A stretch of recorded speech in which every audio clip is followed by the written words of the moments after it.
नमस्कार, आप देख रहे हैं राष्ट्रीय टीवी। आपके साथ मैं हूं अंकिता। ये खबर बेहद चौंकाने वाली है। ये खबर एक झटका देने वाली भी है, क्योंकि सवाल जिंदगी का है और सवाल कोरोना से किसी तरह बच जाने वाली जिंदगी का भी है। दरअसल कोरोना के बाद से देश भर में अचानक ही हार्ट अटैक के मामले तेजी से बढ़ने लगे, जो अभी भी जारी हैं।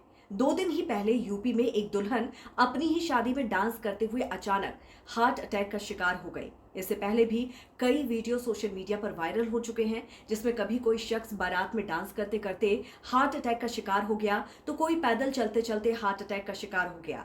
किसी को मंदिर में भगवान की मूर्ति के सामने दिल का दौरा पड़ गया, तो किसी को ट्रेडमिल पर हार्ट अटैक आ गया।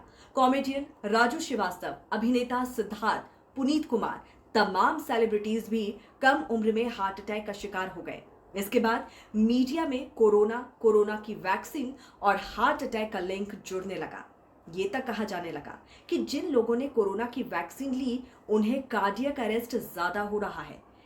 यहां तक कि पिछले साल नवरात्रि में जब गुजरात में गरबा के दौरान लोगों को हार्ट अटैक आया, तो खुद केंद्रीय स्वास्थ्य मंत्री मनसुख मंडाविया ने कहा कि कोविड से उबरे हुए जिन लोगों को अभी ज्यादा समय नहीं हुआ है, उन्हें हार्ट अटैक से बचने के लिए कम से कम 2 साल कठिन परिश्रम और वर्कआउट से बचना चाहिए। दरअसल नवरात्रि के दौरान 12वीं के छात्र को हार्ट अटैक आने की खबर ने सबको चौंका दिया था। ऐसे में एक तरफ कोरोना और हार्ट अटैक का मामला जुड़ा हुआ दिख रहा था, तो दूसरी तरफ कोरोना की वैक्सीन और हार्ट अटैक का भी लिंक सामने आ रहा था। हालांकि आईसीएमआर यानी कि Indian council of medical research का कहना है कि वो भी इस बात का अध्ययन कर रही है कि हार्ट अटैक का कोरोना और कोरोना की वैक्सीन से क्या लिंकअप है।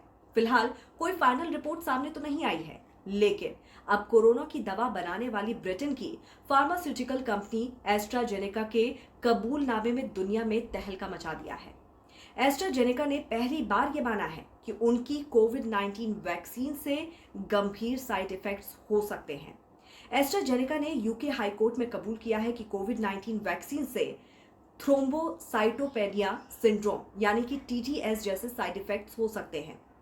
अब आपको बता दें कि टीटीएस यानी कि थ्रोम्बोसाइटोपेनिया सिंड्रोम से शरीर में खून के थक्के जमने लगते हैं और बॉडी में प्लेटलेट्स तेजी से गिरने लगते हैं। बॉडी में ब्लड क्लॉट की वजह से ब्रेन स्ट्रोक या फिर कार्डियक अरेस्ट की आशंकाएं बढ़ जाती हैं।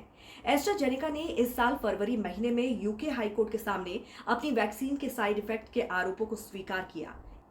ये कंपनी इस वैक्सीन को दुनिया भर में कोविशील्ड और वैक्सजेवरिया नाम से बेचती है। भारत में एस्ट्राजेनेका ने सीरम इंस्टीट्यूट ऑफ इंडिया के साथ मिलकर पुणे में कोविशील्ड तैयार की थी।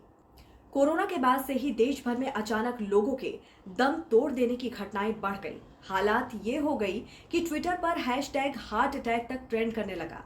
यही वजह थी कि दुनिया भर में कोरोना वैक्सीन को शक की नजरों से देखा जाने लगा। अब आपको बताते हैं कि कैसे एक शख्स ने अरबों रुपए की कंपनी की जड़ें हिला दी। दरअसल एस्ट्राजेनेका के खिलाफ ब्रिटेन के जेमी स्कॉट नाम के शख्स ने केस दर्ज करवाया है।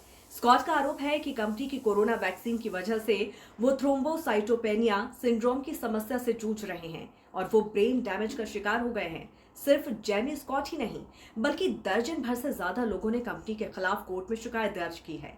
उन लोगों का आरोप है कि वैक्सीन लेने के बाद उन्हें साइड इफेक्ट्स का सामना करना पड़ा है। अब वो सब लोग मुआवजे की मांग कर रहे हैं।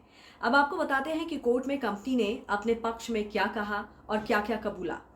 दरअसल एस्ट्राजेनेका ने कोर्ट में माना कि कोरोना वैक्सीन से साइड इफेक्ट्स हो सकते हैं और ये साइड इफेक्ट्स थ्रोम्बोसाइटोपेनिया सिंड्रोम जैसे हो सकते हैं, लेकिन ये बहुत दुर्लभ है, बहुत रेयर है। हालांकि कंपनी ने कहा कि कई स्वतंत्र स्टडीज में कोविशील्ड वैक्सीन को कोरोना से निपटने में बेहद कारगर बताया गया है।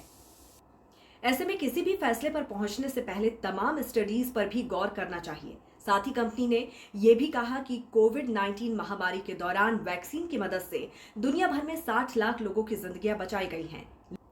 लेकिन अब बड़ा सवाल यह है कि जब खुद कोर्ट में कोरोना की वैक्सीन बनाने वाली कंपनी ये मान रही है कि उसके साइड इफेक्ट्स हैं, तो फिर भारत जैसी बड़ी आबादी वाले देश में ये डेटा कैसे सामने आ पाएगा कि कितने लोग कोरोना या फिर कोरोना वैक्सीन की वजह से ब्रेन डैमेज या फिर हार्ट अटैक के शिकार हुए हैं। यानी कि कोरोना के समय भी और कोरोना के बाद भी जिंदगी एक तरफ कुआं और एक तरफ खाई जैसी है। क्या कहना चाहेंगे इस पर आप जरूर हमें बताइए कमेंट करके। नमस्कार।